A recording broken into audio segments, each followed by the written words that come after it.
आज हम बवासीर पाइल्स के बारे में बात करेंगे। मैं कोलोरेक्टल सर्जन एमबीबीएस एमएस सेना में भी रहा हूँ, चंडीगढ़ कमांड हॉस्पिटल में और रोहतक मेडिकल कॉलेज में, और जगह जगह अपनी सेवाएं दी हैं। गुड। तो मैडम, ये जो पाइल्स है उसमें जो शुरुआती लक्षण क्या होते हैं कि हमारे जो एनल कैनाल रेक्टम जहाँ एरिया होता है वहां पे झंझनाहट रहना, शुरुआती लक्षण बता रहा हूँ। हालांकि ग्रेड 1 ग्रेड 2 में रेयरली कभी कभार ही कोई ऐसा पेशेंट होता है जो हमारे पास आता है। सारे के सारे ग्रेड 4 में, मतलब चौथी जिसको स्टेज बोलते हैं, तीसरी या चौथी स्टेज के लोग ही हमारे पास आते हैं जब उनको ब्लीडिंग होने लगती है। किसी कोई दर्द के साथ आता है, कोई फीसर के साथ आता है, तो उनको पता नहीं होता कि वो किससे परेशान है। कुछ लोग फीसर से परेशान है, उसमें कट लग जाता है, 1-2 बूंद खून की आती हैं जब सख्त मल के साथ साथ। और इसमें दर्द होता है। देखिए दोनों में अंतर क्या है, इसमें दर्द होगा भीषण दर्द, पेशेंट मतलब बिल्कुल खाने से कतराता इसलिए है कि उसको पोटी करनी पड़ेगी।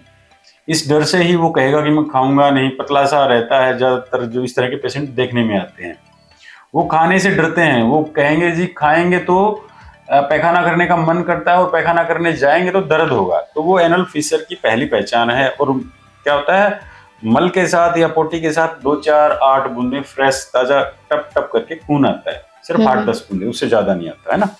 अब पाइल्स में क्या है, पाइल्स में जो अंदरूनी जो पाइल्स होती हैं वो ब्लड लेस, मतलब ब्लड लेस नहीं, वो पेन लेस होती है, मतलब दर्द रहित, और ब्लड बिल्कुल फ्लश की तरह मतलब बहता है, पिचकारी लगती है, उसमें ब्लड ब्लीडिंग बहुत ज्यादा होती है इसके अंदर, इन अंदरूनी पाइल्स के अंदर।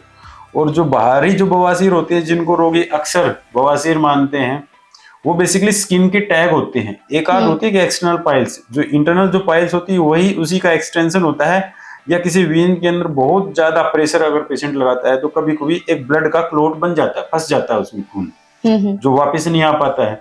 वो फिर एक छोटी सी गांठ बन जाती है जो बड़ा ही दर्द करती है। बिल्कुल बिल्कुल। लेकिन ज्यादातर लोग मानते हैं कि यही पाइल्स होती हैं, क्योंकि जो इंटरनल पाइल्स होती हैं वो तो दूर होती हैं, वो तो 6-7-8 सेंटीमीटर दूर, मतलब अंदर तक होती हैं। तो पेशेंट तो अंदर तक जांच कर नहीं पाता ना खुद की, वो तो जो उनको बाहर जो मल द्वार को साफ करते हैं तभी उसको टच कर पाते हैं। तो वो उसी को, या फिर स्किन के टैग होते हैं या फिर जो फीसर के बनने वाले टैग होते हैं, उन्हीं को ही पाइल्स मानते हैं, मतलब हेमोरॉइड बवासीर। एक्चुअल में बवासीर क्या होती है, अंदर से स्टार्ट होती है। रेक्टम का जो निचले वाला हिस्सा होता है, रेक्टम क्या होता है कि बड़ी आंत का सबसे आखिरी हिस्सा, इसको हम जो डॉक्टरी भाषा में इसको रेक्टम बोलते हैं, वहीं से उसमें एक्सटेंशन बनती है, थैलियां से बन जाती हैं खून की, जो कभी कभी मल त्यागते हुए फूट जाती हैं, रप्चर हो जाती हैं, जिसमें से ब्लीडिंग होती है।